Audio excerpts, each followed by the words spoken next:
ይህ የማይሳካ ለይመስላቸው ለቅርብ ለሩቅ ጠላቶቻችን ደግሞ እኛ ኢትዮጵያውያን የማይሞት ስም እንጂ የማይሞት አካል የለንም። አካላችን ሞቶ የማይሞት ስም ለማስቀረት የማይሞት አሻራ ለማኖር የምንተጋ ህዝቦች ስለሆን ከኛ ጋር መጋጨት ሳይሆን መስማማት ብቻ ነው የሚያዋጣው። ምክንያቱም በሺህ ዘመናት የሞከሩን አንዴም አልተሳካላቸውም።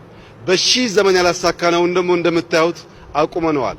ከእንግዲህ በኋላ የኢትዮጵያ ብልጽግና እውን መሆኑ ኢትዮጵያ ዳግም አድዋን ደጋግማ ለጥቁር ህዝቦች ማሳየቷ አይቀሬ ስለሆነ መላው የጥቁር ህዝብ በትብብር በጋራ ከልመና ወጥቶ ለመበልጸግ በአንድ ላይ እንድንቆም በወንድማዊ ፍቅር ጥሪዬን እያቀረብኩ አክብራችሁን እዚህ ድረስ ለመጣችሁ ወንድሞቻችን ኢትዮጵያ ላቅ ያለ ክብርና ምስጋና እንዳላት በድጋሚ ልገልጽላችሁ ፈልጋለሁ።